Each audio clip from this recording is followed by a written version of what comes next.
ब्रह्म ज्ञान का प्रकाश।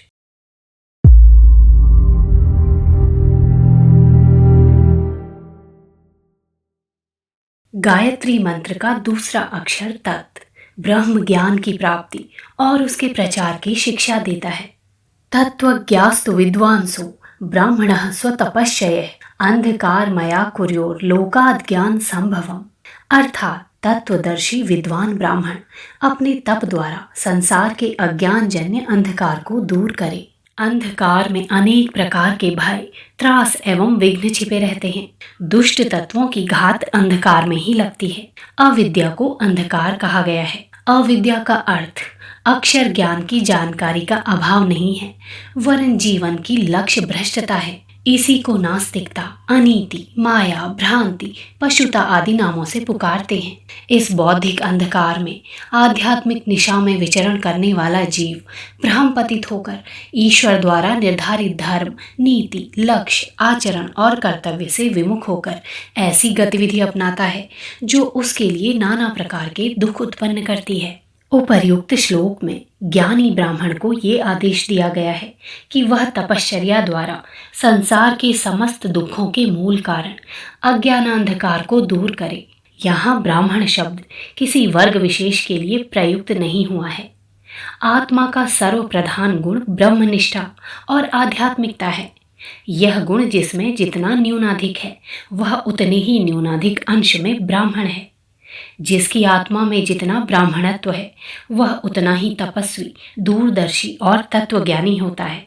इसी ब्राह्मणत्व को गायत्री ने सबसे पहली चुनौती दी है, ललकारा है कि अपने और दूसरों के कल्याण के लिए ब्रह्म ज्ञान का प्रकाश फैलाकर व्यापक अंधकार को हटाना तेरा परम पवित्र कर्तव्य है। दीपक जब स्वयं जलता है तो उसका प्रकाश चारों ओर फैलता है और उससे दूर तक का अंधकार नष्ट होता है। तब दूरदर्शिता और तत्व ज्ञान का दृष्टिकोण अपनाने से जो अंतर ज्योति उत्पन्न होती है, उसी से जनता के अंतःकरणों में सत्य का प्रकाश प्रज्वलित होता है। लोक कल्याण और आत्मोद्धार का इससे अच्छा मार्ग और कोई नहीं हो सकता। ब्रह्म ज्ञान ही संसार का सबसे बड़ा दान है। ब्रह्म ज्ञान और आस्तिकता। ब्रह्म ज्ञान का पहला लक्षण सत्य। ब्रह्म ज्ञान और आस्तिकता व्यापक है। इस सत्य को जानते तो अनेक लोग हैं, पर उसे मानते नहीं, व्यवहार में नहीं लाते। जो परमात्मा को सर्वव्यापी, घट घट वासी मानेगा, उसका जीवन उसी क्षण पूर्ण पवित्र, निष्पाप और कषाय कल्मशों से रहित हो जाएगा। गीता में भगवान ने कहा है कि जो मेरी शरण में आता है, जो मुझे अनन्य भाव से भजता है, वह तुरंत ही पापों से छूट जाता है। निस्संदेह बात ऐसी ही है। भगवान की शरण में जाने वाला, उस पर सच्चा विश्वास करने वाला, उस पर पूर्ण आस्था रखने वाला एक प्रकार से जीवन मुक्त ही हो जाता है।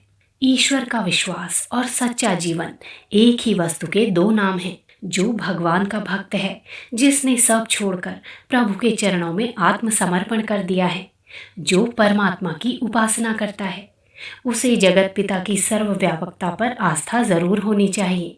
यदि यह विश्वास दृढ़ हो जाए कि भगवान जर्रे जर्रे में समाया हुआ है, हर जगह मौजूद है, तो पाप कर्म करने का साहस ही नहीं हो सकता। ऐसा कौन सा चोर है जो सावधान खड़ी हुई सशस्त्र पुलिस के सामने चोरी का साहस करे?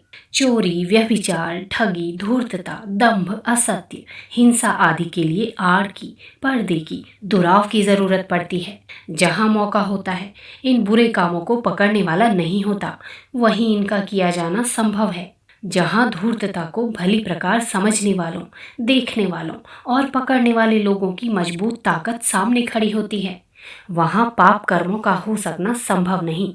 इसी प्रकार जो इस बात पर सच्चे मन से विश्वास करता है कि परमात्मा हर जगह मौजूद है, वह किसी भी दुष्कर्म के करने का साहस नहीं कर सकता। बुरा काम करने वाला पहले ये भली प्रकार देखता है कि मुझे देखने वाला या पकड़ने वाला तो कोई यहाँ नहीं है। जब वह भली भांति विश्वास कर लेता है कि उसका पाप कर्म किसी भी दृष्टि या पकड़ में नहीं आ रहा है, तभी वह अपने काम में हाथ डालता है। इसी प्रकार जो व्यक्ति अपने को परमात्मा की दृष्टि या पकड़ से बाहर मानते हैं, वे ही दुष्कर्म करने को उद्यत हो सकते हैं। पाप कर्म करने का स्पष्ट अर्थ यह है कि वो व्यक्ति ईश्वर को मानने का दंभ भले ही करता हो, पर वास्तव में वह परमात्मा के अस्तित्व से इनकार करता है। उसके मन को इस बात पर भरोसा नहीं है कि परमात्मा यहाँ मौजूद है। यदि विश्वास होता तो इतने बड़े हाकिम के सामने किस प्रकार उसके कानूनों को तोड़ने का साहस करता। जो व्यक्ति एक पुलिस के चपरासी को देखकर भय से थरथर कांपा करते हैं, वे लोग इतने दुस्साहसी नहीं हो सकते कि परमात्मा जैसे सृष्टि के सर्वोच्च अफसर की आंखों के आगे ना करने योग्य काम करें, उसके कानून को तोड़ें, उसको क्रुद्ध बनाएं, उसका अपमान करें। ऐसा दुस्साहस तो सिर्फ वही कर सकता है जो ये समझता हो कि परमात्मा केवल कहने सुनने भर की चीज है। वह पोथी पत्रों में, मंदिर मठों में, नदी तालाबों में या कहीं स्वर्ग नरक में भले ही रहता होगा, पर हर जगह वो नहीं है। उसकी दृष्टि और पकड़ से मैं बाहर हूँ। जो लोग परमात्मा की सर्वव्यापकता पर विश्वास नहीं करते, वे ही नास्तिक हैं। जो प्रकट या अप्रकट रूप से दुष्कर्म करने का साहस कर सकते हैं, वे ही नास्तिक हैं।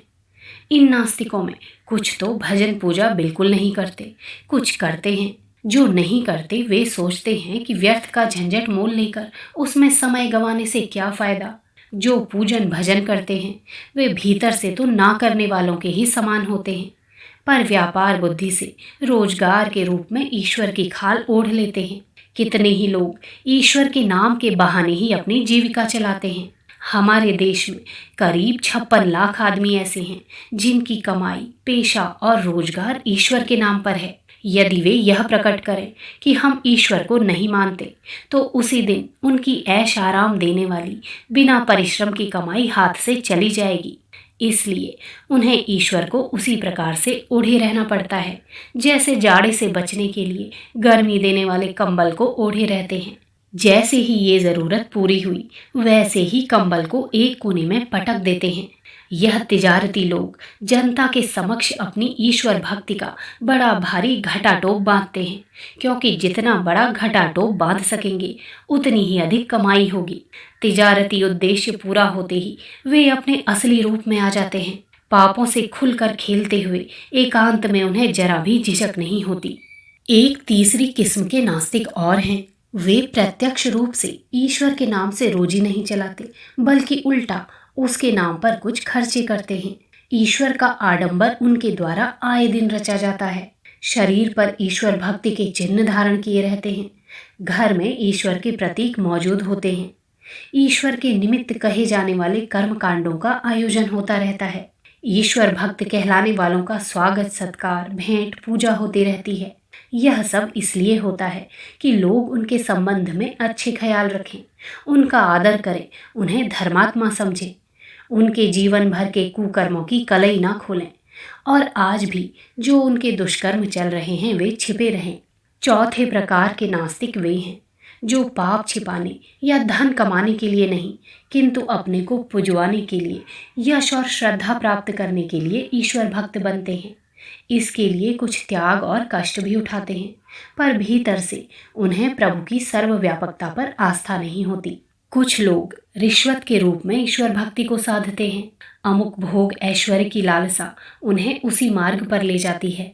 जिस प्रकार आजकल घूसखोर हाकिमों को एक मोटी रकम झुकाकर लोग मनमाना काम करवा लेते हैं और थैली खर्च करके थैला भरने में सफल हो जाते हैं।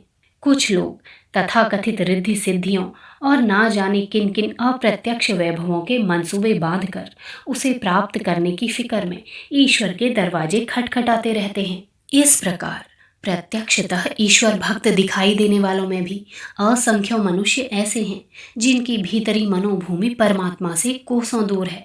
उनका निजी जीवन, घरेलू आचरण, व्यक्तिगत व्यवहार ऐसा नहीं होता जिससे ये प्रतीत हो कि ये ईश्वर को हाजिर नाजिर समझकर अपने को बुराइयों से बचाते हैं। ऐसे लोगों को किस प्रकार आस्तिक कहा जाए? जो पापों में जितना ही अधिक लिप्त है, जिसका व्यक्तिगत जीवन जितना ही दूषित है, वह उतना ही बड़ा नास्तिक है। लोगों को धोखा देकर अपना स्वार्थ साधना, छल, प्रपंच, माया, दंभ, भय, अत्याचार, कपट और धूर्तता से दूसरों के अधिकारों को अपहरण कर स्वयं संपन्न बनना नास्तिकता का स्पष्ट प्रमाण है। जो पाप करने का दुस्साहस करता है वह आस्तिक नहीं हो सकता, भले ही वो आस्तिकता का कितना ही बड़ा प्रदर्शन क्यों न करता हो।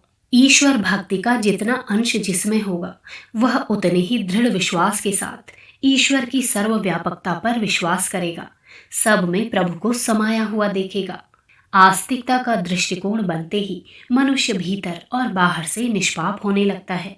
अपने प्रियतम को घट घट में बैठा देखकर वह सबसे नम्रता का, मधुरता का, स्नेह का, आदर का, सेवा का, सरलता, शुद्धता और निष्कपटता से भरा हुआ व्यवहार करता है। भक्त अपने भगवान के लिए व्रत, उपवास, तप, तीर्थ यात्रा आदि द्वारा स्वयं कष्ट उठाता है और अपने प्राण वल्लभ के लिए नैवेद्य, अक्षत, पुष्प, धूप, दीप, भोग, प्रसाद आदि कुछ न कुछ अर्पित किया करता है। स्वयं कष्ट सहकर भगवान को कुछ समर्पण करना पूजा की संपूर्ण विधि व्यवस्थाओं का यही तथ्य है। भगवान को घट घटवासी मानने वाले भक्त अपनी पूजा विधि को इसी आधार पर अपने व्यावहारिक जीवन में उतारते हैं। वे अपने स्वार्थों की उतनी परवाह नहीं करते, खुद कुछ कष्ट भी उठाना पड़े तो उठाते हैं, पर जनता जनार्दन को, नर नारायण को अधिक सुखी बनाने में वे दत्त चित्त रहते हैं। लोक सेवा का व्रत लेकर वे घट घटवासी परमात्मा की व्यावहारिक रूप से पूजा करते हैं। ऐसे भक्तों का जीवन व्यवहार बड़ा निर्मल, पवित्र, मधुर और उदार होता है। आस्तिकता का यही तो प्रत्यक्ष लक्षण है। पूजा के समस्त कर्मकांड इसलिए हैं कि मनुष्य परमात्मा को स्मरण रखे, उसके अस्तित्व को अपने चारों ओर देखे और मनुष्योचित कर्म करे। पूजा अर्चना, वंदना, कथा कीर्तन, व्रत, उपवास, तीर्थ आदि सबका प्रयोजन मनुष्य की इस चेतना को जागृत करना है कि परमात्मा की निकटता का स्मरण रहे और ईश्वर के प्रेम एवं श्रद्धा द्वारा लोक सेवा का व्रत रखे और ईश्वर के क्रोध से डरकर पापों से बचे। जिस पूजा उपासना से ये उद्देश्य सिद्ध ना होता हो वो व्यर्थ है। जिस उपाय से भी पाप से बचने और पुण्य में प्रवृत्त होने का भाव जाग उठे, वह उपाय ईश्वर भक्ति की साधना ही है। ब्रह्म ज्ञान की प्राप्ति का मार्ग। संसार के अधिकांश दुखों का कारण सांसारिक विषयों की कामनाएं और भोग लिप्सा ही होती है। इससे पीड़ित व्यक्ति के लिए वास्तव में यह संसार दुख कानन है। दुख से घिरे हुए व्यक्ति के अंदर केवल एक ही विचार कार्य करता है कि वह निरीह और घृणास्पद है। अन्य व्यक्ति ना उसके प्रति आकृष्ट होते हैं और न हार्दिक संवेदना ही प्रकट करते हैं, और तो और उसका स्वयं अपने ही ऊपर से विश्वास हट जाता है। बात यही है कि दूसरों से ना उसे सहायता मिलती है और न सांत्वना ही, पर उसके मन से ये बात अलग नहीं होती कि शायद किसी अन्य व्यक्ति द्वारा उसे दुख से छुट्टी मिल जाए। दुख के अवसर पर मन से किसी प्रकार की सहायता नहीं मिलती, क्योंकि उसकी अनर्गल इच्छाएं ही दुख उत्पन्न करती हैं। इच्छाओं से उत्पन्न सुख का तो वह आलिंगन करता है, पर दुख के उपस्थित होने पर उसकी कुछ सुने बिना ही वो उसे भगा देना चाहता है। परिस्थितियों के अनुकूल होने पर यदा कदा उसे अपनी चाल में सफलता मिल जाती है और बुद्धि निस्सहाय होकर सुषुप्त अवस्था में चली जाती है और दुख के विषय पर गंभीर विचार करने में असमर्थ हो जाती है। मन के चक्र में फंसा हुआ प्राणी इस प्रकार अधिक काल तक दुख भोगता रहता है। एक के बाद दूसरा इस प्रकार कितने ही जीवन ऐसे ही नष्ट हो जाते हैं। कुछ लोग ऐसे भी हैं जो दुख की घड़ी उपस्थित होने पर उस पर विचार करते हैं और सत्संग का आश्रय लेते हैं, लेकिन अधूरे विचार और बाहरी सत्संग से उन्हें लाभ नहीं होता, क्योंकि उसमें भी दुख भोगने के अतिरिक्त उनका कोई दूसरा अभिप्राय नहीं होता। दुख पर विचार करते समय या सत्संग के अवसर पर उनका पूरा मन वहाँ नहीं रहता। उनका मन सदा इधर उधर भटकता रहता है और दूसरों की बातों में दुख से छुटकारा पाने के लिए समाधान खोजता है, जो उसे कभी भी नहीं मिलता है। कारण वो अपने इंद्रिय सुखों को छोड़ना नहीं चाहता। दुख के अवसर जीवन में बार बार आते हैं और जब जब आते हैं तब तब मनुष्य को गहरी चोट पहुंचाते हैं। मनुष्य उससे तिलमिला उठता है, रोता और चिल्लाता है, पश्चाताप करता है और उसके मन में भोगों से मुंह मोड़ने की भी इच्छा होती है। लेकिन पुरानी आदत अवसर आने पर उसे भोग भोगने के प्रति पुनः प्रवृत्त कर देती है। और उसका पूर्व का प्रत्यय मंद पड़ जाता है। वास्तव में उसका ये दुख भी प्रताड़ना ही है। किसी कार्य के प्रति सच्चे दुख से सजगता उत्पन्न होती है। यदि ऐसा ना हो तो समझो कि दुख का उसके ऊपर कोई प्रभाव नहीं पड़ा है। दुख से यदि मनुष्य नहीं संभला तो संसार में ऐसी कोई शक्ति नहीं है जो उसे सतपथ पर ले जा सके। जिस मनुष्य ने जिंदगी की बातों को अर्थात उसके सुख दुख को भली प्रकार समझ लिया है और जिसके मन में दुखों से छुटकारा पाने की तीव्र इच्छा उत्पन्न हो गई है, उसे जीवन पर्यंत सत्संग करते रहने की कोई आवश्यकता नहीं रह जाती। सत्संग से बहुत कम लाभ उठाने वाले वे ही व्यक्ति होते हैं जो सदा सत्संग करते रहते हैं लेकिन अपने को समझने की कभी कोशिश नहीं करते। अन्य सोसाइटियों की भांति सत्संग भी उनके लिए वार्तालाप करने का एक साधन हो जाता है। कहीं 2 घड़ी बैठकर वहां भी वे अपना मन बहला लिया करते हैं। ऐसे लोगों के अज्ञान का जल्दी अंत नहीं होता। जीवन की किसी बात को सम्मुख रखकर जिसको कि समझने की उसे अत्यधिक आवश्यकता है, यदि वो किसी संत के पास जाता है तो संभव है कि उसे अल्पकाल के सत्संग से ही बहुत बड़ा लाभ हो जाए। लेकिन जो केवल बात सुनने एवं समय बिताने की गरज से सत्संग करता है, उसे बहुत कम और देरी से लाभ होता है। सत्संग का अभिप्राय है मार्ग में किसी बाधा के आ जाने पर उसका समाधान कर लेना। हर बात को समझते और साधते हुए आवश्यकता उपस्थित होने पर सत्संग से लाभ उठाते हुए जीवन को ले चलने पर मार्ग सुगम हो जाता है। मनुष्य का जीवन एक वाटिका है। वाटिका को अच्छी दशा में रखने के लिए उस पर सब ओर से निगाह रखनी आवश्यक है। उद्यान के सौंदर्य को नष्ट कर देने वाली कोई चीज यदि बीच में उगाती है तो चतुर माली उसे तुरंत उखाड़ कर फेंकता है। बाग देखने में यदि अच्छा ना हुआ तो माली का सारा परिश्रम व्यर्थ समझा जाता है। माली जमीन को खूब कमाता है और उसे मुलायम बना देता है। जमीन के सब प्रकार से अच्छी हो जाने पर वो भांति भांति के पुष्प और फल के वृक्षों को यथास्थान उसमें बैठाता है। प्रवीण माली द्वारा इस प्रकार सजाया हुआ बाग देखने में सुंदर मालूम होता है। बाग के मालिक की भी वहां बैठने की इच्छा होती है और आगंतुकों की भी। ये जीवन भी एक उद्यान के समान है। इसे सब प्रकार से संभाल कर रखना चाहिए ताकि इसकी स्वाभाविक प्रगति में किसी प्रकार का विघ्न उपस्थित ना हो। बहुत प्रकार की इच्छाओं से घिर जाने पर मनुष्य का जीवन बिना संभाली हुई वाटिका के समान हो जाता है। इच्छाओं की पूर्ति करने में वह परिश्रम करता है और उसमें संलग्न रहता है। सफलता निकट होती है पर प्रायः वह विफल ही रहता है। बहुत समय तक इस सुख प्राप्ति की लगन में लगे रहने के कारण उसे अनेकों प्रकार के अनुभवों से होकर गुजरना पड़ता है। सुख के बीच उसकी प्रतिक्रिया से उसे प्रत्यक्ष आघात पहुंचता रहता है, फिर भी वह उसी को सही जीवन समझता है। दुख के बहुत बढ़ जाने पर जीवन कभी कभी उसे भार मालूम होता है। इस घबराहट के बीच उसके मन में एक ही धुन रहती है कि विपरीत स्थिति और दुख से किस प्रकार छुटकारा मिले। इसके लिए वह ना करने योग्य कार्य भी कर डालता है। दुख के बहुत बढ़ जाने पर मन और बुद्धि पर उसका काबू नहीं रह जाता। मन की अतिशय खिन्न दशा में तो प्राणी शरीरांत तक चाहने लगता है। अशांत चित्त की यह बहुत ही मलिन दशा है। इसलिए दुख की साधारण दशा में होश के रहते हुए जब चित्त में सजगता उत्पन्न हो तो इस अवसर को हाथ से न जाने देना चाहिए। दुख के समय उत्पन्न हुई सजगता के चिर स्थायी बनाए रखने के लिए उचित प्रतिविधान करना चाहिए। चूंकि हमें अपने सुख का आवश्यकता से अधिक ध्यान रहता है, इसलिए जीवन में ये सारी गड़बड़ी और मुसीबतें हैं। इंद्रिय सुख के संबंध में प्रत्येक का यही अनुभव है कि वह ऐसा सुख नहीं है जो मनुष्य को निश्चित कर दे। प्रत्युत वह दिनों दिन कष्ट उत्पन्न कर बंधन को बढ़ाता ही रहता है। इस सुख में तृप्ति नहीं है। किसी भोग को कुछ समय तक स्थायी रखने से मनुष्य को उसकी आदत पड़ जाती है, फिर तो अनायास ही अचेतन मन उस काम को कर बैठता है।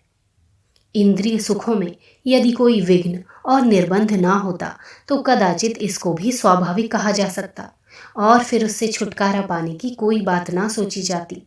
संसार में दिखलाई यही देता है कि विघ्न बाधाओं से विमुक्त होकर कोई भी व्यक्ति इंद्रिय सुखों को नहीं भोग सकता है। किसी भी सुख के भोग में सबसे बड़ा विघ्न तो अपना शरीर ही है।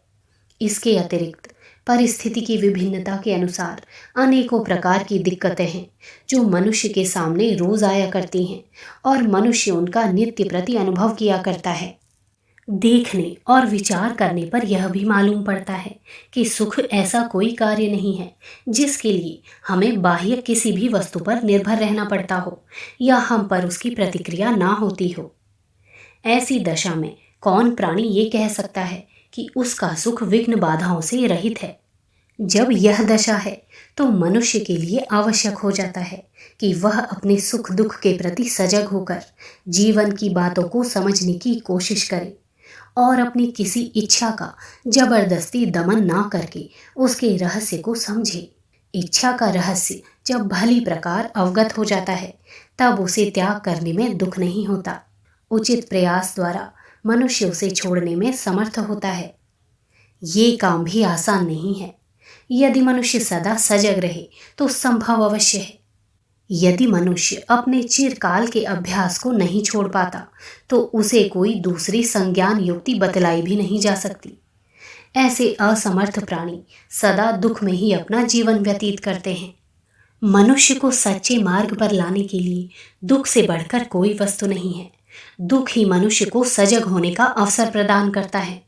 सजगता द्वारा जीवन का बोध हो जाने पर उसकी गति स्वाभाविक हो जाती है। आरंभ में चित्त पहले से भी अधिक अशांत हो जाता है, लेकिन यह अशांति सजगता के प्रकाश में धीरे धीरे कम होने लगती है। आरंभ की यह वह परेशानी है जो जीवन को समझ की राह पर ले जाती है। जीवन की त्याज्य बातों को समझकर ज्यों-ज्यों मनुष्य उन्हें आसानी से छोड़ सकने में समर्थ होता जाता है, त्यों-त्यों उसका जीवन अधिकाधिक स्वाभाविक और गंभीर बनता जाता है। त्याग की हुई वस्तु में फिर उसका राग नहीं रह जाता। छोड़ने पर मन में उसके प्रति ना कोई क्षोभ होता है और ना उस पर विजय प्राप्त करने का गर्व ही। वह प्राणी अपनी किसी दशा में प्रतिहत नहीं होता। जीवन उसे अधिक रुचिकर और अपना मालूम होता है क्योंकि उसने उसे पास से देखा है और उसके अलग अलग पहलुओं पर गौर करना सीखा है। जीवन के साथ समवर्ती होने पर कष्ट कम होने लगता है। उसके सामने जो बात आएगी उसे समझने के लिए वह अपना हृदय, मन और बुद्धि अर्पित कर देगा। उसके विचार और कार्य में कोई अंतर ना होगा। अपने को समझाने के लिए मनुष्य को अन्य किसी व्यक्ति के उपदेश और आलोचना की आवश्यकता नहीं होती। राग द्वेष से प्रेरित होकर वह न किसी को अपना मित्र समझेगा और न शत्रु ही।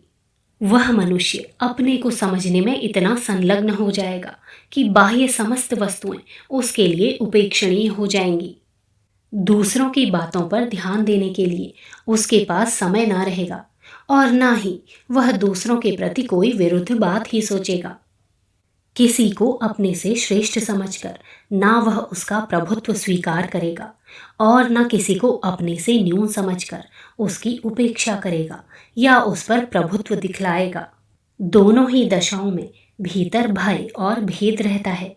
इसलिए ऐसे जीवन में न समत्व होता है और न स्वाभाविकता ही।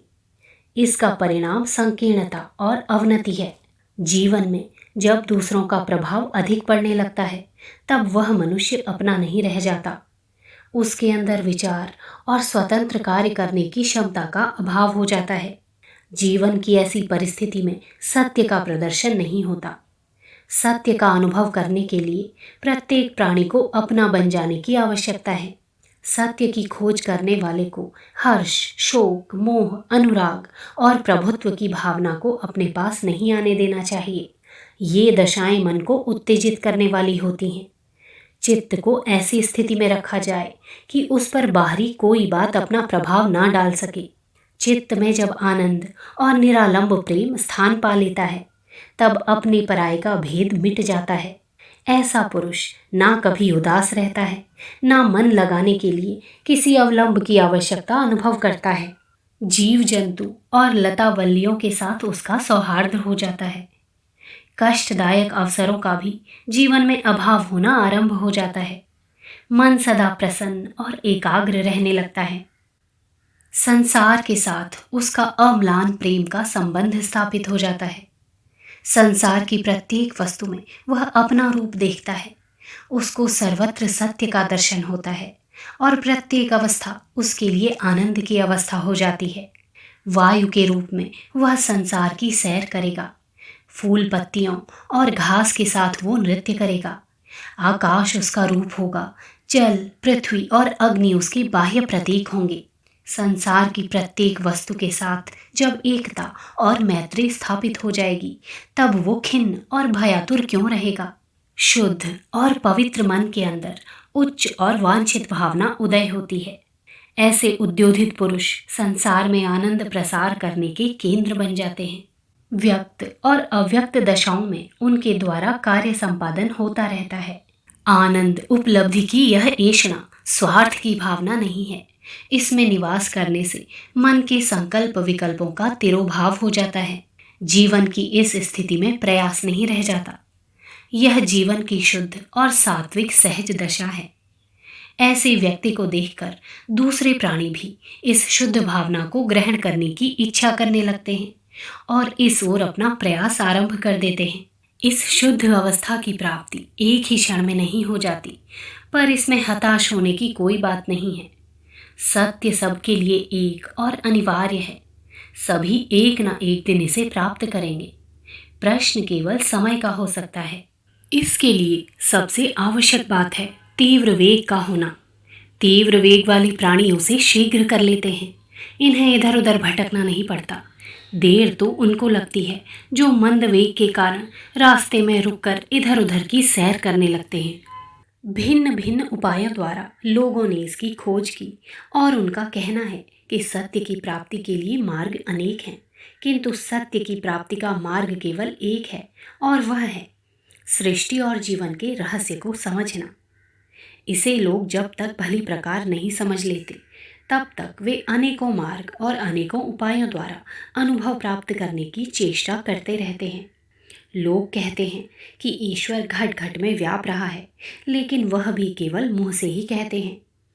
इस सत्य को समझ लेने पर प्राणी अपने प्रत्येक कार्य का जिम्मेदार हो जाता है।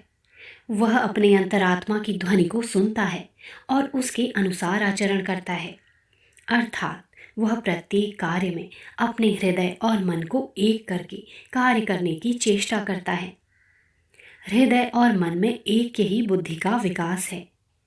अंतःकरण में ईश्वर, सत्य तथा जीवन की अनुभूति हो जाने पर प्राणी अपने समस्त कार्यों के प्रति सावधान हो जाता है। उसका यह पथ जीवन की वास्तविकता को सामने रखता है। इससे जीवन स्वाभाविक और सरल बनता है। फिर उसके अंदर ईश्वर प्राप्ति और सत्य को जानने की भी कोई इच्छा नहीं रह जाती। प्रत्युत उसका जीवन ही सत्य हो जाता है। उसका प्रत्येक आचरण, व्यवहार और कार्य इस प्रकार का होता है कि उससे कोई कर्म बंधन नहीं स्थापित होता। इस प्रकार का समत्वमय जीवन ही सत्य है और इसमें ईश्वर का दर्शन है। सत्य की अनुभूति के बाद सब बातों और सब दशाओं में मनुष्य अपनी सत्ता का अनुभव करता है। संदेह उसके मन से हट जाता है। प्रत्येक स्थिति में वह सत्य के अंदर निवास करता है। अकेलेपन की भयावह दशा का अंत हो जाता है। प्रतिक्षण सत्य के सम्मुख होने से वह सदा आनंद में निवास करता है। सत्य विहीन की दशा जल से बिछड़ी हुई मछली की सी होती है। कुछ क्षण तक तो जीवित रहते हैं, लेकिन उनके जीवन में आनंद, उत्साह और सार नहीं रहता। उनकी दशा उस मीन की सी होती है जो किसी मछुए के जाल में फंसकर अतिशय दुख से प्राण त्याग करती है। अपने किसी क्षणिक सुख के कारण यदि किसी मनुष्य ने अपनी दशा को इसके कुछ अतिरिक्त समझा है, तो वास्तव में वह भ्रांत है और अपने जीवन को भली प्रकार नहीं समझ रहा है। संसार एक बहुत ही बड़ा जाल है। उसके असंख्य छिद्रों में मनुष्य अपनी इच्छाओं की तृप्ति देखता है और लोभ मोह के कारण उसमें फंसने की चेष्टा करता है। एक बार फंस जाने पर उससे निकलना कठिन है। अतः मनुष्य को श्वास प्रश्वास में सचेत रहना चाहिए। इसके अतिरिक्त कोई दूसरा उपाय नहीं है। पूर्ण सचेत हो जाने पर कर्तापन का भाव भी जाता रहता है और उसे कोई वस्तु अपने में फंसा नहीं पाती। आनंद की सत्ता से अधिक महत्वपूर्ण वस्तु जब दूसरी नहीं है, तब संसार का क्षणिक सुख दुख पश्चिम में डूबते हुए सूर्य की भांति मन के दूर देश में कहीं अस्त हो जाता है। यह जीवन में तटस्थता की दशा है, जहाँ संसार के वैभव आकाश में स्थित प्रातःकालीन नक्षत्रों की भांति फीके होकर आनंद के परम प्रकाश में विलीन हो जाते हैं। आनंद की प्राप्ति के पश्चात संसार की बातों का चित्त पर असर ही नहीं होता। फिर कोई भी पदार्थ अपनी ओर आकृष्ट नहीं करते, सारे प्रपंच मिट जाते हैं। जब यही एक वस्तु जीवन में प्राप्त करने के योग्य है, बल्कि यही जीवन है, तब मनुष्य यहाँ के सुख दुख के पचड़े में पड़कर व्यर्थ अपना समय क्यों नष्ट करता है।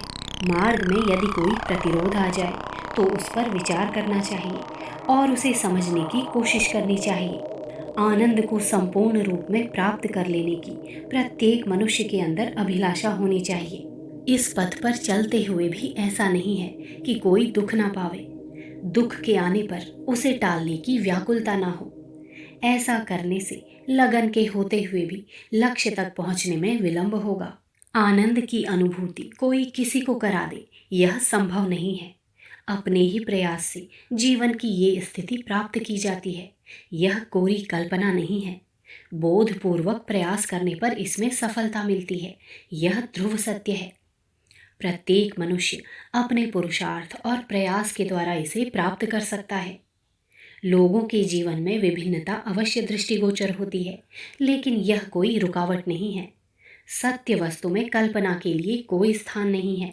चूंकि बहुतों के मन में सत्य को जान लेने की इच्छा और लगन है और किसी सरल मार्ग की खोज है, इसलिए उनको इस पथ पर चलने के लिए प्रस्तुत हो जाना चाहिए।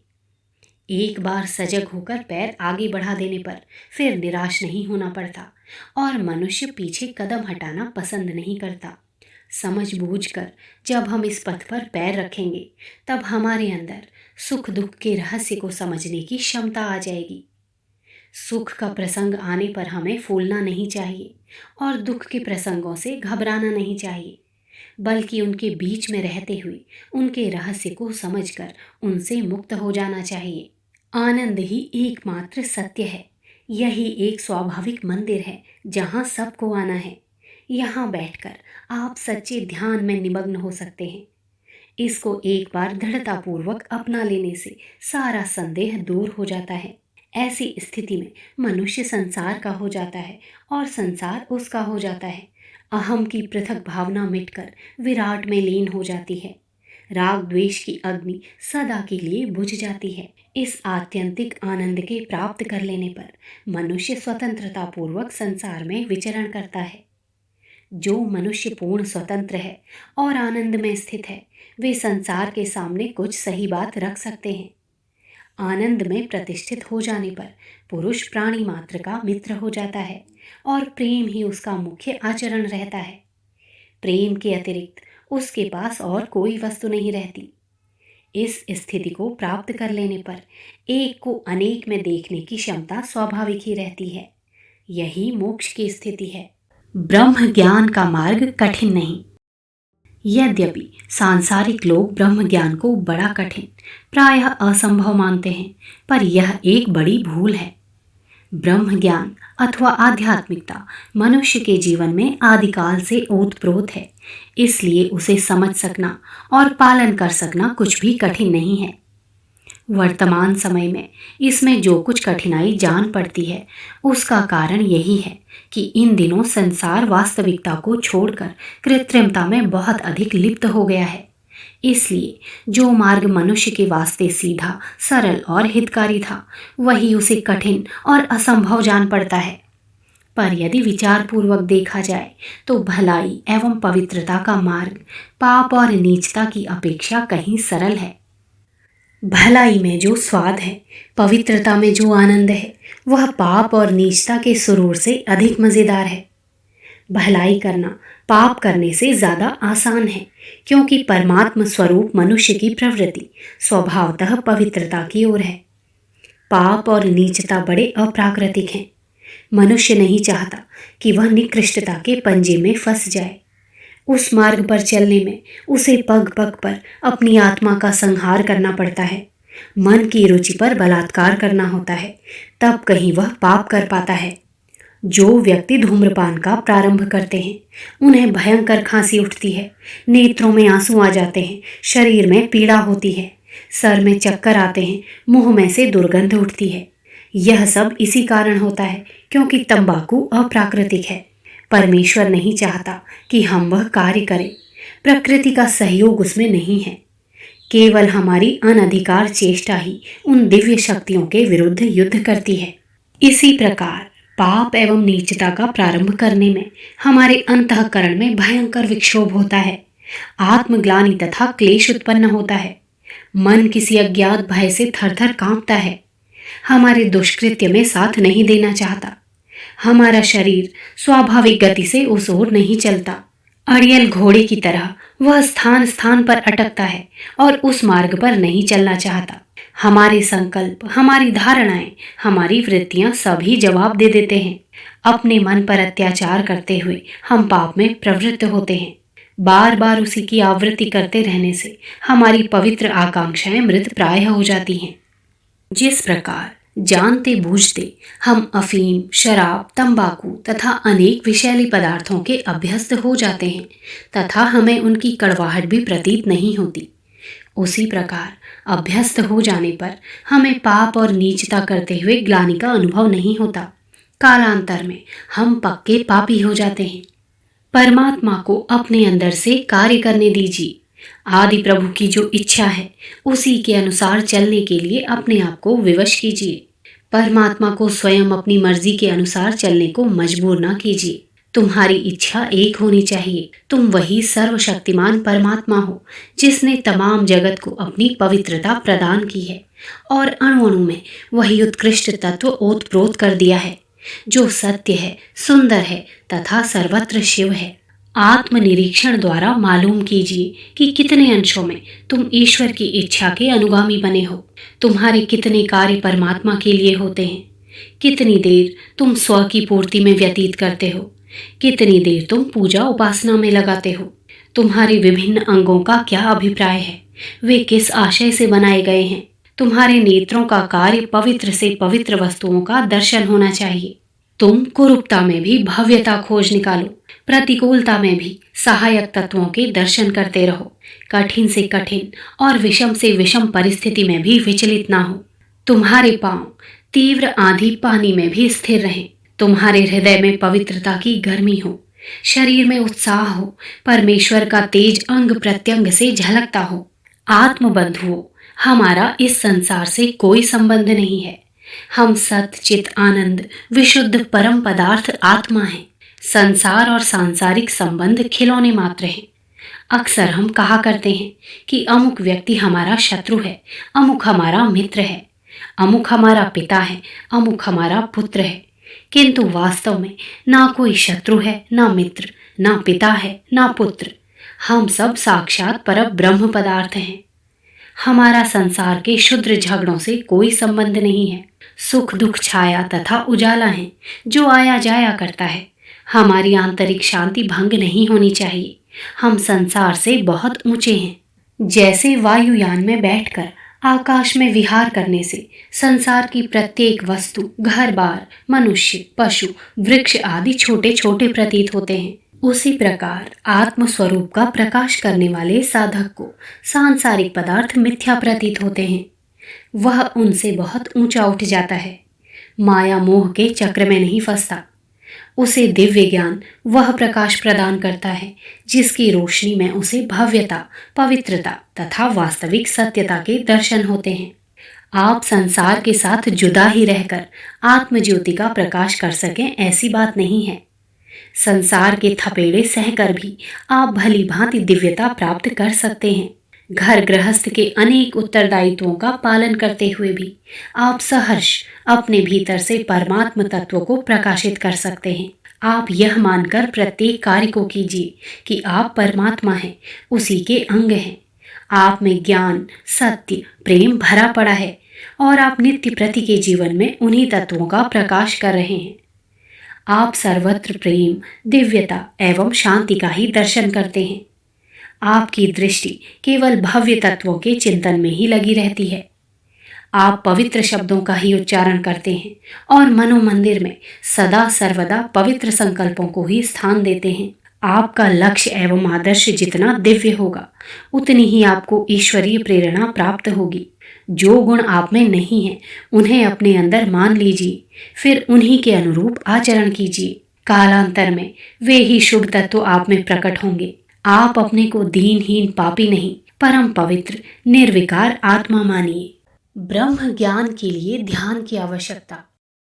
ब्रह्म ज्ञान अथवा ईश्वर के स्वरूप को समझने और उसके अनुसार चलने के अनेक मार्ग हैं, पर भक्ति पूर्वक ईश्वर का ध्यान और भजन करना उन सब में प्रधान है। यह एक ऐसा साधन है जो प्रत्येक ईश्वरीय मार्ग की सफलता के लिए आवश्यक है। गरुड़ पुराण में कहा गया है, भज इत्येव वै धातु सेवायाम परिकीर्तिता सतमात सेवा बुधः प्रोक्ता भक्ति ही साधन भूयसी। श्लोक का तात्पर्य है कि भज धातु का अर्थ सेवा है, इसलिए बुद्ध जनों ने भक्ति का साधन सेवा कहा है। भजन शब्द भज धातु से बना है, जिसका स्पष्ट अर्थ सेवा है। ईश्वर का भजन करना चाहिए। जिन शास्त्रों ने इस महामंत्र का मनुष्य को उपदेश दिया है, उनका तात्पर्य ईश्वर की सेवा में मनुष्य को प्रवृत्त करा देना था। जिस विधि व्यवस्था से मनुष्य प्राणी ईश्वर की सेवा में तल्लीन हो जाए, वही भजन है। इस भजन के अनेक मार्ग हैं। अध्यात्म मार्ग के आचार्यों ने देश, काल और पात्र के भेद को ध्यान में रखकर भजन के अनेकों कार्यक्रम बनाए और बताए हैं। विश्व के इतिहास में जो जो अमर विभूतियां, महान आत्माएं, संत, सिद्ध, जीवन मुक्त, ऋषि एवं अवतार हुए हैं, उन सभी ने भजन किए हैं और कराए हैं, पर उन सबके भजनों की प्रणाली एक दूसरे के समान नहीं है। देश, काल और परिस्थिति के अनुसार उन्हें भेद करना पड़ा है। यह भेद होते हुए भी मूलतः भजन के आदि मूल तथ्य में किसी ने अंतर नहीं आने दिया है। भजन अर्थात ईश्वर की सेवा करने का तरीका ईश्वर की इच्छा और आज्ञा का पालन करना है। सेवक लोग अपने मालिकों की सेवा इसी प्रकार किया भी करते हैं। एक राजा के शासन तंत्र में हजारों कर्मचारी काम करते हैं। इन सब के जिम्मे काम बटे होते हैं। हर एक कर्मचारी अपना अपना नियत काम करता है। अपने नियत कार्य को उचित रीति से करने वाला राजा का कृपा पात्र होता है। उसके वेतन तथा पद में वृद्धि होती है, पुरस्कार मिलता है, खिताब आदि दिए जाते हैं। जो कर्मचारी अपने नियत कार्य में प्रमाद करता है, वह राजा के कोप का भाजन बनता है। जुर्माना, मौतिल्ली, तनख्वाह में तनज्जुली, बर्खास्तगी या अनेक प्रकार की सजाएं पाता है। इन नियुक्त कर्मचारियों की सेवा का उचित स्थान उन्हीं कार्यों में है जो उनके लिए नियत हैं। रसोइये, मेहतर, पंखा झलने वाले कहार, धोबी, चौकीदार, चारण, नाई आदि सेवक भी राजा के यहाँ रहते हैं। वे भी अपना नियत काम करते हैं, परंतु इन छोटे कर्मचारियों में से कोई ऐसा नहीं सोचता कि राजा की सर्वोपरि कृपा हमारे ही ऊपर है। बात ठीक भी है। राजा के अभीष्ट उद्देश्य को सुव्यवस्थित रखने वाले राजमंत्री, सेनापति, अर्थमंत्री, व्यवस्थापक, न्यायाध्यक्ष आदि उच्च कर्मचारी जितना आदर, वेतन और आत्मभाव प्राप्त करते हैं, बेचारे मेहतर, रसोइये आदि को वो जीवन भर स्वप्न में भी प्राप्त नहीं होता। राज्य के समस्त कर्मचारी यदि अपने नियत कार्यों में अरुचि प्रकट करते हुए राजा के रसोइये, मेहतर, कहार, धोबी और चारण आदि बनने के लिए दौड़ पड़े, तो राजा को इससे तनिक भी प्रसन्नता और सुविधा न होगी। हजारों लाखों रसोइयों द्वारा पकाया और परोसा हुआ भोजन अपने सामने देखकर राजा को भला क्या प्रसन्नता हो सकती है। यद्यपि इन सभी कर्मचारियों का राजा के प्रति अगाध प्रेम है और प्रेम से प्रेरित होकर ही उन्होंने व्यक्तिगत शरीर सेवा की और दौड़ लगाई, पर ऐसा विवेक रहित प्रेम करीब करीब द्वेष जैसा ही हानिकर सिद्ध होता है। इससे राज्य के आवश्यक कार्य में हर्ष और अनावश्यक कार्य की वृद्धि होगी। यह कार्यवाही किसी बुद्धिमान राजा को प्रिय नहीं हो सकती। ईश्वर राजाओं का महाराज है, हम सब उनके राज्य कर्मचारी हैं। सबके लिए नियत कर्म उपस्थित हैं। अपने अपने उत्तरदायित्व का उचित रीति से पालन करते हुए हम ईश्वर की इच्छा और आज्ञा को पूरा करते हैं, और इस प्रकार सच्ची सेवा करते हुए स्वभावतः उसके प्रिय पात्र बन जाते हैं। राजाओं को व्यक्तिगत सेवा की आवश्यकता भी है, परंतु परमात्मा को रसोइये, मेहतर, कहार, चारण, चौकीदार आदि की कुछ भी आवश्यकता नहीं है। वह सर्वव्यापक है, वासना और विकारों से रहित है। ऐसी दशा में उसके लिए कपड़ा, भोजन, पंखा, रोशनी आदि का कुछ उपयोग नहीं है। ध्यान, जप, स्मरण, कीर्तन, व्रत, पूजन, अर्चन, वंदन, ये सब आध्यात्मिक व्यायाम हैं। इनके करने से आत्मा का बल और सतोगुण बढ़ता है। आत्मोन्नति के लिए इन सब का करना आवश्यक है और उपयोगी भी है, परंतु इतना मात्र ही ईश्वर भजन या ईश्वर भक्ति नहीं है। यह भजन का एक छोटा सा अंश मात्र है। सच्ची ईश्वर सेवा उसकी इच्छा और आज्ञाओं को पूरा करने में है। उसकी फुलवारी को अधिक हरा भरा, फला फूला बनाने में है। अपने नियत कर्तव्य करते हुए अपनी और दूसरों की सात्विक उन्नति तथा सेवा में लगे रहना प्रभु को प्रसन्न करने का सर्वोत्तम उपाय हो सकता है। ईश्वर का भजन कैसे किया जाए? साधारण रीति से सभी भगवान का नाम लेते हैं, पर जब तक उसके साथ भगवान के आदेशों के पालन का ध्यान ना रखा जाए, तब तक विशेष फल प्राप्त नहीं हो सकता। भगवान का नाम जप करने के साथ 10 इंद्रियों की कुवासनाओं को त्याग कर चित्त को सदाचारी और सात्विक बनाकर जब परमात्मा का स्मरण किया जाता है, तभी उसमें सच्चा लाभ प्राप्त होता है। नाम जप करने वालों के लिए शास्त्रकारों ने 10 नामापराध बताए हैं और उनसे बचे रहने का कठोर आदेश किया है। जैसे औषधि सेवन के साथ साथ परहेज से रहना भी आवश्यक है, उसी प्रकार नाम जप करने वालों को 10 नामापराधों से बचना भी आवश्यक है। परहेज बिगाड़ने से, कुपथ्य करने से अच्छी औषधि का सेवन भी निष्फल हो जाता है। उसी प्रकार नामापराध करने से नाम जप भी निष्फल चला जाता है। 10 ऋतों से 10 नामापराधों से बचकर राम नाम जपने से कोटि यज्ञों का फल प्राप्त होता है। वे 10 ऋत यह हैं: सानिंदा सतीनाम वैभव कथा, श्री शेषयोर भेद धीर, अश्रद्धा गुरुशास्त्र वेद वचने, नाम्यर्थवाद भ्रम, नामास्तीति निषिद्ध वृत्ति विहित, त्यागो हि धर्मांतरः, साम्यम नाम जपे शिवस्य च, हरेर्नामापराधा 10, सन्निदा असति नाम वैभव कथा, श्री शेषयोर्भेदधि, अश्रद्धा गुरुवचने, शास्त्रवचने, वेदवचने, नाम्यर्थवाद भ्रम, नामास्तीति निषिद्ध वृत्ति, विहित त्याग, धर्मांतरे साम्यम। यह 10 नामापराध या ऋत हैं। इनको त्यागने से नाम जप का कोटि यज्ञ फल प्राप्त होता है। इन 10 का खुलासा नीचे किया जाता है। सत निंदा, सत्पुरुषों की, सज्जनों की, सत्य की, सच्चे कार्यों की, सत सिद्धांतों की किसी स्वार्थ भाव से प्रेरित होकर निंदा करना। सत्य पर चलने की, सत सिद्धांतों को अपनाने का किसी लोभ या भय से साहस ना होता हो, तो लोग अपनी कमजोरी को छिपाने के लिए सत्य बातों का या सत्पुरुषों का ही किसी मिथ्या आधार पर विरोध करने लगते हैं। यह सन्निंदा है। शत्रु में भी सत्यता हो तो उस सत्यता की प्रशंसा करनी चाहिए। असति नाम वैभव कथा, असत्य के आधार पर बढ़े हुए व्यक्तियों या सिद्धांतों के नाम या वैभव की प्रशंसा करना। कितने ही झूठे, पाखंडी, अत्याचारी व्यक्ति अपनी धूर्तता के आधार पर बड़े कहलाने लगते हैं। उनकी चमक दमक से आकर्षित होकर उनकी प्रशंसा करना या उनके वैभव का लुभावना वर्णन करना त्याज्य है। असत्य की सदा निंदा ही की जानी चाहिए।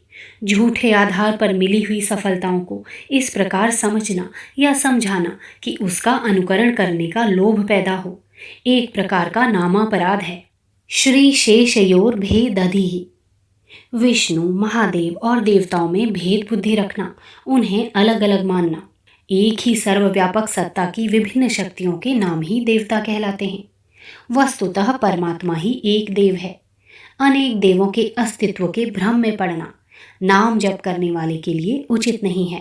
अश्रद्धा गुरु वचने, सद्गुरु, धर्मविद, तत्वदर्शी, निष्प्रह आप्त पुरुषों के सद्वचनों में अश्रद्धा रखना, विरोध न करते हुए भी उदासीन रहना अश्रद्धा कहलाती है। सद्गुरुओं के लोक हितकारी सद्वचनों में श्रद्धा रखनी चाहिए। अश्रद्धा शास्त्र वचने, शास्त्र के वचनों में अश्रद्धा रखना। यों तो कितनी ही पुस्तकें सांप्रदायिक, परस्पर विरोधी और असंगत बातों से भरी रहने पर भी शास्त्र कहलाती हैं, पर वास्तविक शास्त्र वह है जो सत्यता, लोकहित, कर्तव्य परायणता और सदाचार का समर्थन करता हो। इस कसौटी पर जो ज्ञान खरे सोने के समान ठीक उतरता हो वह शास्त्र है। ऐसे शास्त्रों के वचनों पर अश्रद्धा नहीं करनी चाहिए। अश्रद्धा वेद वचने, अर्थात वेद वाक्य में अश्रद्धा रखना। वेद ज्ञान को कहते हैं। ज्ञानपूर्ण, सद्बुद्धि सम्मत वचनों में अश्रद्धा नहीं करनी चाहिए। वेद सत्य ज्ञान के आधार होने के कारण श्रद्धा करने योग्य हैं। नाम न्यर्थवाद भ्रम, नाम के अर्थवाद में भ्रम करना। ईश्वर के अनेक नामों के अर्थ में जो भिन्नता है उसके कारण भ्रम में नहीं पड़ना चाहिए। गोपाल, मुरलीधर, यशोदानंदन, राम, रघुनाथ, दीनबंधु, अल्लाह आदि नामों के शब्दार्थ पृथक पृथक हैं। इन अर्थों से तत्व के अलग अलग होने का भ्रम होता है। यह ठीक नहीं है। सब नाम उस एक परमात्मा के हैं, इसलिए परमात्मा के संबंध में किसी पृथकता के भ्रम में नहीं पड़ना चाहिए।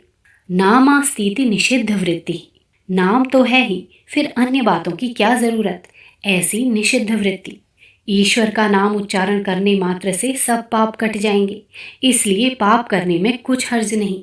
ऐसा कितने ही लोग सोचते हैं, दिन रात कुविचारों में और कुकर्मों में लगे रहते हैं। उनके फल से बचने का सहज नुस्खा खोजते हैं कि 2-4 बार राम नाम जबान से कह दिया, बस बेड़ा पार हो गया, सारे पाप नष्ट हो गए।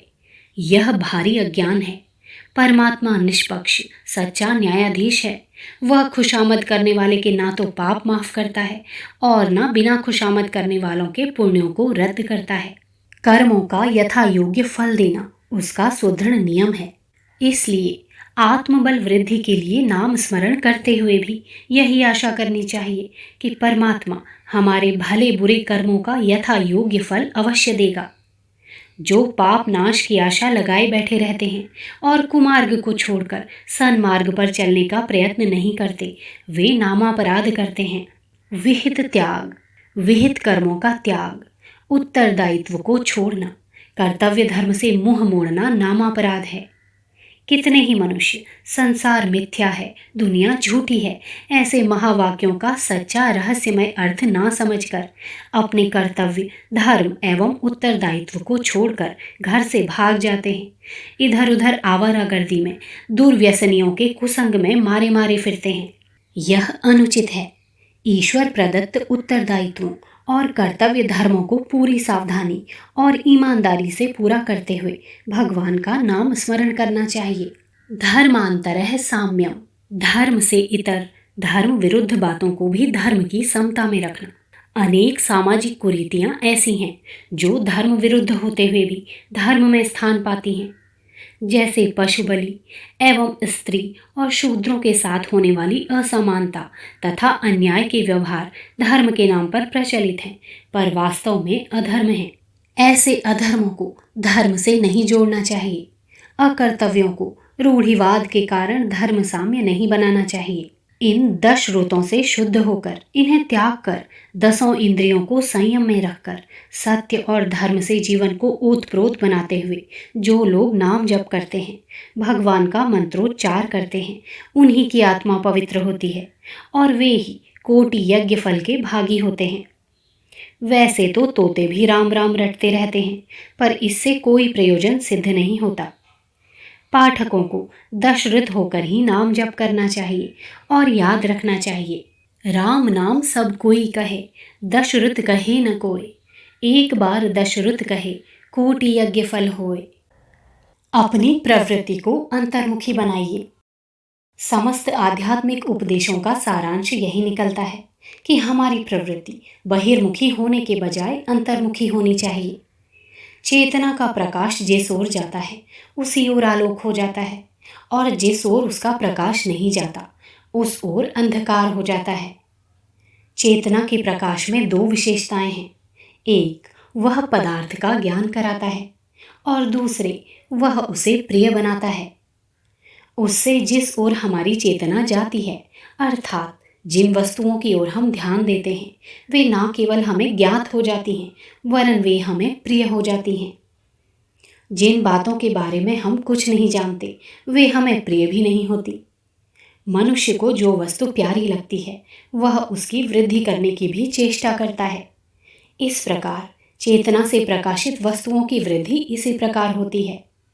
शरीर की उन्नति भी शरीर के विषय में सोचने से होती है। जब मनुष्य बहिर्मुखी रहता है तो वह सांसारिक उन्नति करता है। उसकी धन, यश और मान प्रतिष्ठा बढ़ते हैं, पर उसका स्वत्व अंधकार में रह जाता है। अंधकार में रहने के कारण ना तो मनुष्य को अपने आप का कुछ ज्ञान होता है और ना उसे अपने आप प्रिय ही लगता है। इतना ही नहीं, बहिर्मुखी व्यक्ति को अकेला छोड़ दिया जाए तो वह अपने आप से इतना विफल हो जाएगा कि आत्महत्या करने की इच्छा होने लगेगी। यदि किसी कारण से बहिर्मुखी व्यक्ति को कभी अकेले रह जाना पड़ता है तो वे जीवन से निराश हो जाते हैं। उनके विचार उनके नियंत्रण में नहीं रहते। उनकी मानसिक ग्रंथियां उन्हें भारी त्रास देने लगती हैं और उन्हें जीवन भार रूप हो जाता है। चेतना का प्रकाश बाहर जाने से मनुष्य के मन में अनेकों प्रकार के संस्कार पड़ते हैं। ये सभी संस्कार मानसिक क्लेश के कारण बन जाते हैं। इनसे आत्मा की प्रियता कम हो जाती है और बाहरी पदार्थों की ओर आकर्षण बढ़ जाता है। इस प्रकार मनुष्य की चेतना के पीछे सांसारिक पदार्थों की इच्छाओं के रूप में एक अचेतन मन की सृष्टि होती है। जो व्यक्ति जितना ही बहिर्मुखी है उसकी सांसारिक पदार्थों की इच्छाएं उतनी ही प्रबल होती हैं। इन ग्रंथियों के कारण मनुष्य का आंतरिक स्वत्व दुखी हो जाता है। वह फिर चेतना के प्रकाश को अपने आप के पास बुलाने का उपाय रचता है। रोगों की उत्पत्ति अपने आप की ओर चेतना के प्रकाश को बुलाने का उपाय है। मनुष्य का वैयक्तिक अचेतन मन उसकी मानसिक ग्रंथियों और दलित इच्छाओं का बना हुआ है। दबी हुई इच्छाओं का चेतना पर प्रकाशित होने से रेचन हो जाता है और बहुत सी मानसिक ग्रंथियां इस प्रकार खुल जाती हैं, पर इससे मानसिक ग्रंथियों का बनना रुकता नहीं है। नई मानसिक ग्रंथियां बनती ही जाती हैं। इस प्रकार अचेतन मन का नया भार तैयार होता जाता है। मनोविश्लेषण चिकित्सा से मनुष्य की व्याधि विशेष का उपचार हो जाता है, पर उससे मूल रोग नष्ट नहीं होता। जब मनुष्य अंतर्मुखी हो जाता है तो बाह्य पदार्थों की प्रियता चली जाती है।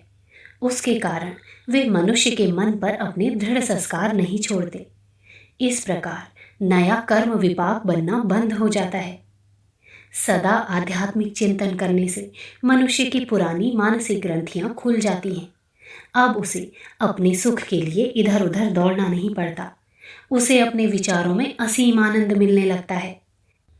अब अनेक प्रकार की सांसारिक चिंताएं किसी प्रकार की मानसिक अशांति उत्पन्न नहीं करती। मनुष्य निजानंद में निमग्न रहता है। ऐसा व्यक्ति सदा साम्यावस्था में रहता है। चेतना का प्रकाश धीरे धीरे भीतर की ओर मोड़ा जाता है। इसके लिए नित्य अभ्यास और विचार की आवश्यकता है। जब मनुष्य को बाह्य विषयों से विरक्ति हो जाती है, अर्थात जब वे उसे दुख रूप प्रतीत होने लगते हैं, तभी वह सुख को अपने भीतर खोजने की चेष्टा करता है। मन के हताश होने की अवस्था में मनुष्य के विचार स्थिर नहीं रहते। वह सभी प्रकार के प्रयत्नों को संदेह की दृष्टि से देखने लगता है। अतएव एकाएक मन को अंतर्मुखी नहीं बनाया जा सकता, पर धीरे धीरे उसे अभ्यास के द्वारा अंतर्मुखी बनाया जा सकता है। जब मनुष्य अंतर्मुखी होता है तो उसे ज्ञात होता है कि मनुष्य का मानसिक संसार उसके बाह्य संसार के फैलाव से कम नहीं है। जितना बाह्य संसार का विस्तार है उससे कहीं अधिक आंतरिक संसार का है। अर्थात मनुष्य को आत्मस्थिति प्राप्त करने के लिए उतना ही अधिक अध्ययन, विचार और अन्वेषण करना पड़ता है जितना कोई भौतिक विज्ञान में रुचि रखने वाला अन्वेषक करता है। संसार की सभी वस्तुएं आत्मसंतोष के लिए हैं। यदि मनुष्य को आत्मसंतोष का सरल मार्ग ज्ञात हो जाए तो वह सांसारिक पदार्थों के पीछे क्यों दौड़े।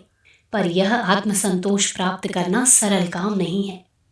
जितनी कठिनाई किसी इच्छित बाह्य पदार्थ के प्राप्त करने में होती है, उससे कहीं अधिक कठिनाई आत्मज्ञान प्राप्त करने में होती है। आत्मज्ञान मन की साधना से उत्पन्न होता है। जब तक मन निरावलंब नहीं हो जाता तब तक निज स्वरूप का ज्ञान नहीं होता। पर मन का सहज स्वभाव है आत्मा से इतर वस्तु पर अवलंबित होकर रहना। उसे अपनी इस आदत से मुक्त करने में जितना प्रयास करना पड़ता है वह कल्पनातीत है। ईश्वरवाद में विश्वास रखने और उसके ध्यान में तल्लीन होने का मुख्य उद्देश्य यही है कि आत्मा अपने वास्तविक सर्वोत्कृष्ट स्वरूप को समझकर स्वावलंबी बन सके। ईश्वर की उपासना के द्वारा हम दिव्य सत तत्व की आराधना करते हैं, जिससे हमारी आत्मा तमोगुण और रजोगुण से छूटकर सत तत्व में सराबोर हो जाए। नाना विधि विधानों से, अनेकानेक कर्मकांडों से संसार भर में ईश्वर की जो पूजा उपासना होती हुई दिखलाई पड़ती है, उस सब का मर्म यही है कि जीव ईश्वरीय सत तत्व के अधिकाधिक समीप पहुंचता जाए और अंत में स्वयं भी वैसा ही बन जाए। उस अवस्था को प्राप्त हो जाने से आनंद की सीमा नहीं रहती। अनंत आनंद में उसकी चेतना तल्लीन हो जाती है। सत्वगुण की इसी परिपूर्णता को ब्रह्म की प्राप्ति कहते हैं। पुस्तक गायत्री मंत्र के तत् अक्षर की व्याख्या, ब्रह्म ज्ञान का प्रकाश।